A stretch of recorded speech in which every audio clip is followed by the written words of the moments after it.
Tick TV. Enjoyment. Song. Boom.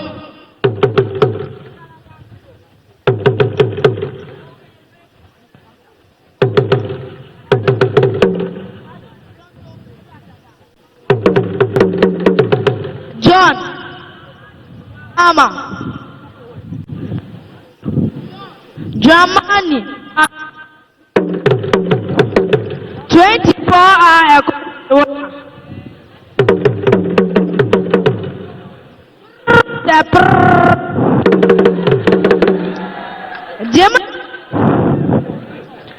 Germany for never malaga for basa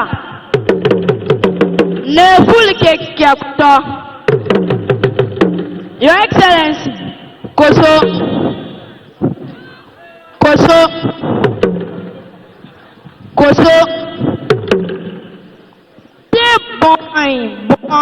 boy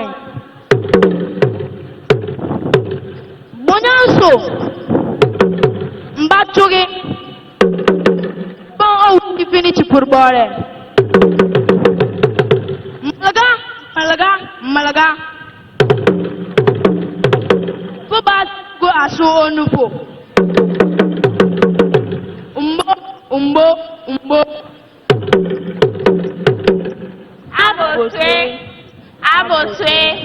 Abotwe Nyecha Omanyaba.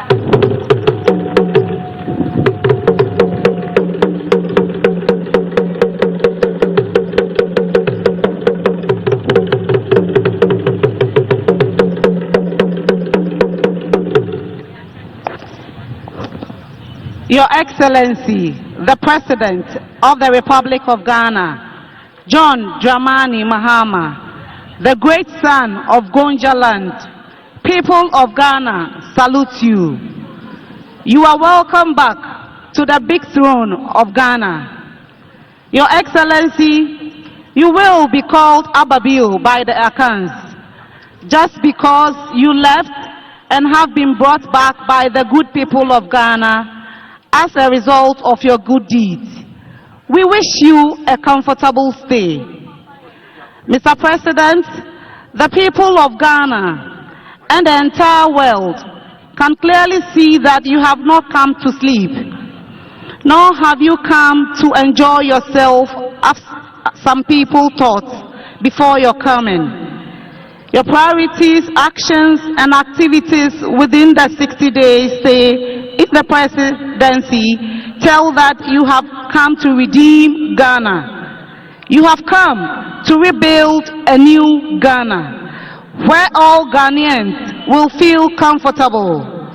You have come to unite Ghana, where everybody will feel belonging, irrespective of where one is coming from, irrespective of one's stature and language. Your Excellency, you are a father who does not discriminate. You share your cake equally for everybody to get his portion, no matter how small it is. You are the father that gives honey when vinegar is requested. Your Excellency, John Dramani Mahama, Ghana looks up to you as the savior. When things got scary and all were running back, when the path became bleak, you stood as hard as iron, chest out, and pushed forward fearlessly as a grandson of Gonja King Jakpa. You fear nothing but only God. Ghana is in your hands. The grandson of King Jakpa, Mr. John Dramani Mahama, respectfully rise. The good people of Ghana are ready, waiting to hear your sweet voice. Thank you. Your Excellencies, distinguished guests, ladies and gentlemen, may I at this juncture respectfully invite the President of the Republic of Ghana and Commander-in-Chief of the Ghana Armed Forces, His Excellency John Dramani Mahama to deliver the 68th Independence Anniversary Address. Thank you. Kindly be seated. Thank you. Your Excellency, the Vice President of the Republic of Ghana, Professor Jane Nana Opoku-Agyeman, the Right Honorable Speaker of Parliament, Your Ladyship, the Chief Justice, Your Excellency, Chairman of the Council of State and members of the Council of States, Your Excellency, President John Addo Kufour, former President of the Republic of Ghana, Your Excellency, President Nana Addo Akufo-Addo, former President of the Republic of Ghana, and our special guest, Your Excellency, President Jakaya Kikwete, former President of the United Republic of Tanzania, Ministers of State, Honorable Members of Parliament, Nime, Name, our traditional rulers, religious leaders, our service chiefs, our troops, school children, distinguished guests, ladies and gentlemen, friends of the media, and good people of Ghana. I wish you all a happy Independence Anniversary. 10 years ago, during the 58th Independence Anniversary, we implemented reforms to the annual Independence Day Parade. This reform eased the burden of thousands of school children who march, sparing them from hours of standing in the scorching sun. They formed up on the parade ground only when it was time for their march past and presidential acknowledgement. A few years ago, the previous administration also implemented reforms, deciding to rotate the hosting of Independence Day celebrations among the regions of our country. This initiative was intended to bring the celebration closer to all our people. Unfortunately, this year we are constrained not only to interrupt the celebrations rotation amongst the regions, but also to hold it on a scaled-down version here at the forecourt of the presidency instead of the traditional Black Star Square. This is necessary considering the economic crisis our nation is currently experiencing. Large-scale celebrations often come with significant logistical, security, and infrastructure costs, which strain the national budget. By reducing the scale of the event, we wish to demonstrate a commitment to fiscal responsibility and the efficient use of our limited resources. Fiscal prudence has become imperative for navigating the severe economic crisis that has recently confronted our country. The state spent 15 million Ghana cedis on last year's celebration in Kufour and spent 13.7 million cedis on the previous year's celebration in Ho in the Volta region. This year, we received estimates of at least 20 million Ghana cedis for holding the event at the Independence Square on the same scale as the previous years. In a year when we are calling on all to sacrifice, including workers who have graciously accepted a base pay adjustment far below the rate of inflation, it is unconscionable to spend that kind of money on a few hours of celebration. Today's event would save us 95% of the estimated cost of the event. Nonetheless, this scaled-down celebration does not diminish the importance and significance of this occasion in any way. Ghana's independence is the single most important event in our history, as it sets out us on the path of nationhood. It is even more significant because it lit the flame of independence in sub-Saharan Africa by inspiring other countries yoked to colonial exploitation to seek independence and self-determination. This day must therefore always be commemorated, but when reality calls for a different approach, we must heed it and act accordingly. Moreover, hosting the celebration here at the presidency preserves the symbolic essence of Independence Day while demystifying the seats of government. Fellow compatriots, Independence Day celebrations serve as an opportunity for us to remember our nation's struggle for freedom and to honor the sacrifices of our forebears who led that struggle for self-rule. It reinforces our national identity, our unity and patriotism, while offering a moment for reflection on our progress and the challenges ahead. It presents an opportunity for us to recount our history, picking the lessons it teaches and thereby forging a new path for progress and development. Osajifo Dr. Kwame Nkrumah, the founder of our nation, envisioned an industrialized, self-reliant Ghana, whose citizens have the highest standard of economic life and the greatest sense of self-esteem rooted in patriotism and Pan-African unity. But on February 24, 1966, a joint military and police coup d'etat shattered that dream, plunging Ghana into decades of instability and military takeovers. The verdict of history is now loud and clear. Declassified documents from the United States archives reveal that this was a coup inspired and engineered by the CIA. This remains the most regrettable and darkest moment in our nation's history. That moment sparked a series of historical events that have set us back and significantly delayed our attainment of the objectives of nationhood. We have had moments of triumph and moments of anguish. We have now blossomed into a fully fledged democracy with a healthy culture of peaceful power transfers. We must, however, remind ourselves that democratic participation transcends just the act of voting. It is fundamentally about accountability and the security needed to demand it. It is about safeguarding the people's freedoms and rights and fulfilling the promises of socio-economic prosperity enshrined in our founding document. Our history is complex, marked by struggle, resilience, and renewal. But through it all, one truth stands firm. The unbreakable will of the Ghanaian people has ensured that no matter the twists and turns, our democratic spirit endures and our destiny remains in our own hands. While we reflect on our journey, we must also review our standing today. We must assess our economic outlook, education and human resource development, natural resource management, national security, and our governance arrangements.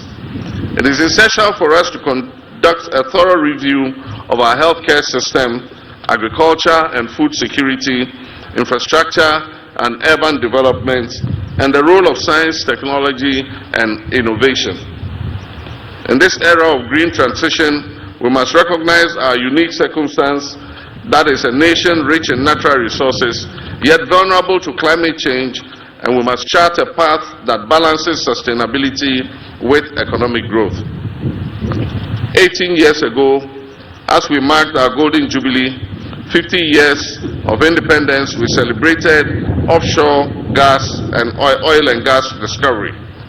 It was a moment of great optimism, promising a new era of economic transformation and attracting significant investments into Ghana's petroleum sector. However, in recent years, poor choices have stunted our prospects and left us reeling from serious challenges. This stark reality, far from dampening our spirits, must spur us on to strive for rapid development.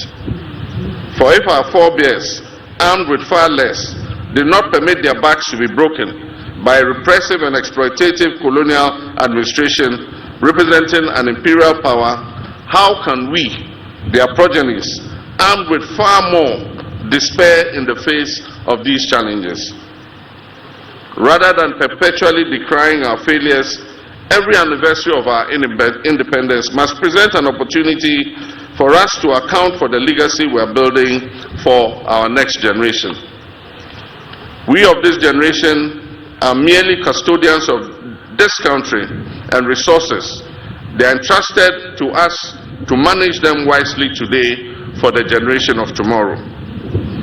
These independence anniversaries must therefore be a moment of reflection, not on what we have done for ourselves, but on how well we have stewarded national assets for those we will hand them over to in the future. Our story cannot be one of missed opportunities. It must be one of continued effort to achieve far more than we can boast of now. Posterity will not accept our failures or take them kindly. As President, I am committed to providing the bold leadership and the clarity of vision that is needed to navigate the turbulent economic waters we are sailing in currently, while safeguarding our future.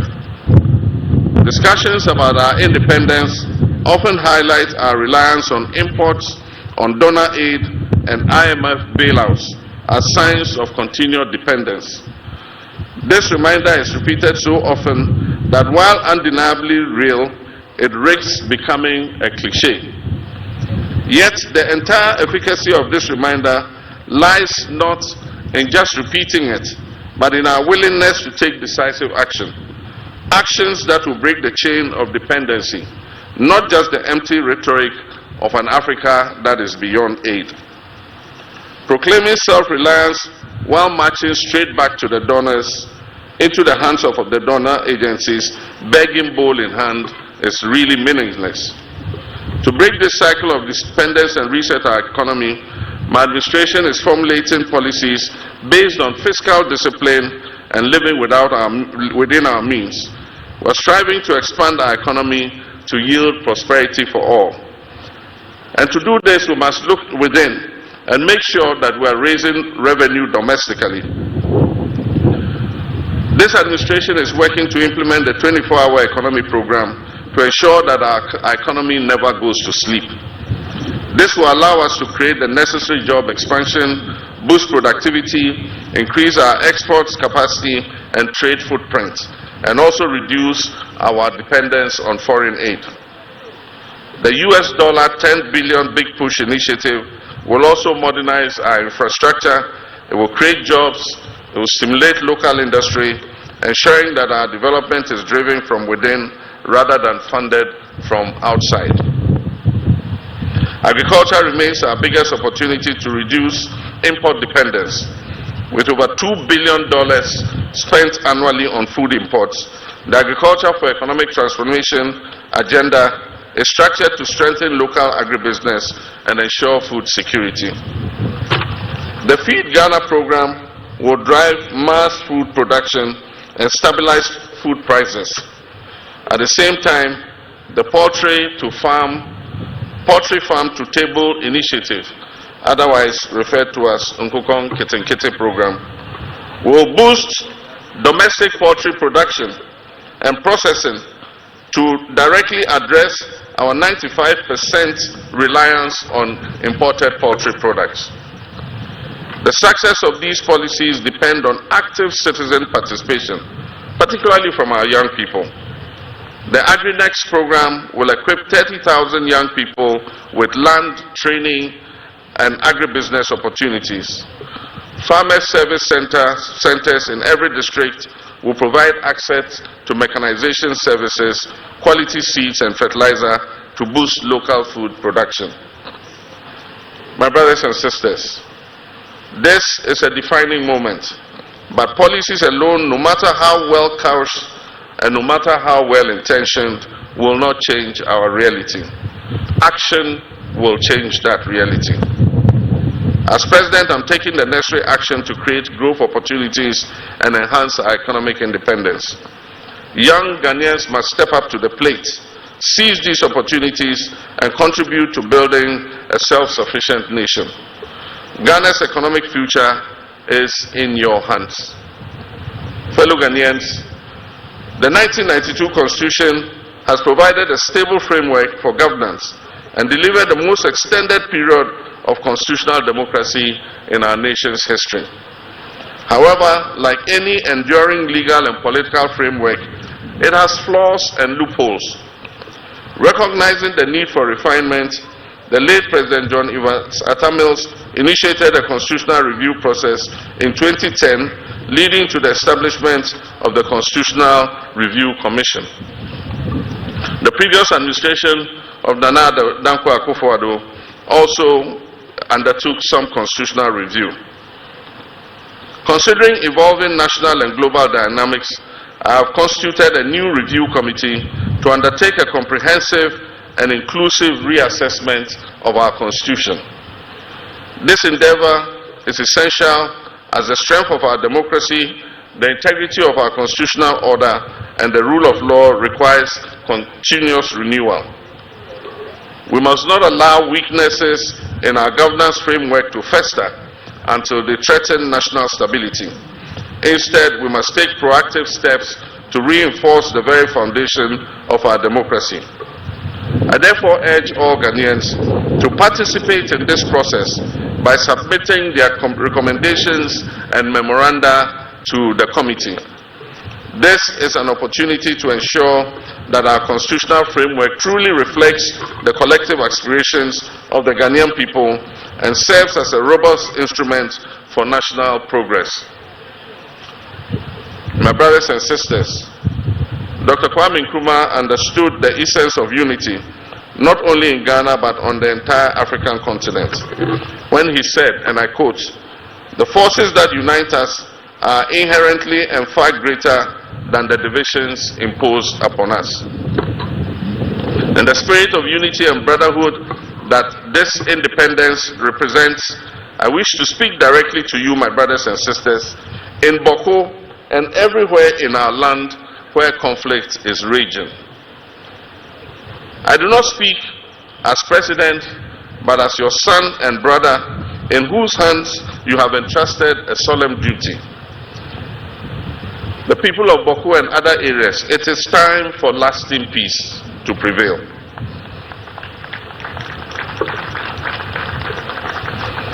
Our children deserve to inherit a peaceful land where their dreams are nurtured, not where their nightmares are relived.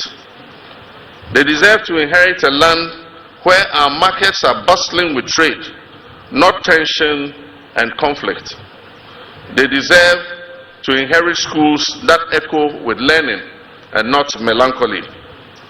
Let us not be swayed by division, mistrust, and the weight of past injuries. Let us give renewal of friendship a chance. Let us give peace a chance. This is not an invitation to simply forget the past. Far from it. It is an invitation to live above it. Fellow countrymen and women, 2 years from now, our dear nation Ghana will celebrate its 70th anniversary of independence. This is our moment in history. We have endured trials, we faced challenges, and carried the burden of our struggles, but we have never given up. Through every storm and shadow, we have kept the flame of hope alive. And now at this critical juncture, we must rise with courage, determination, and unwavering belief that a brighter future is just within our grasp. Let us reflect on the great movements that have transformed the world, the movements that have liberated us from the bonds of colonialism, and the voices that shaped our path to democratic rule. Before these, people thought it was impossible. It is not impossible for us to create a better life for our people. It was ordinary people, workers, dreamers, farmers, students, the young and the old, who refused to accept the way things were. They marched, they spoke out, they struggled, and eventually they prevailed. From African liberation movements to the fight for civil rights, from the pursuit of democracy to the battle against poverty and inequality, one lesson stands clear. When people unite with a common purpose, nothing can stand in their way. As I said before Parliament, we shall live the dreams of our forebears in our lifetime. This is not just a promise, it is a call to action. Let this be our mission to rise above fear, to silence the voices of doubt, and to harness the strength within us to create a future that is fair, that is prosperous, and that is inclusive. Let us move forward together side by side, knowing that every sacrifice we make today will prepare the way for generations yet to come.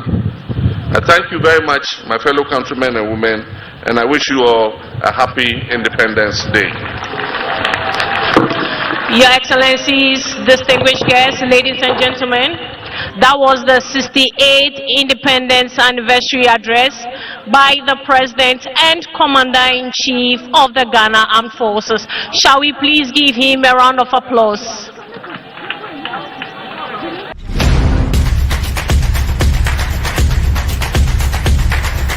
Tick TV. Enjoyment. Song.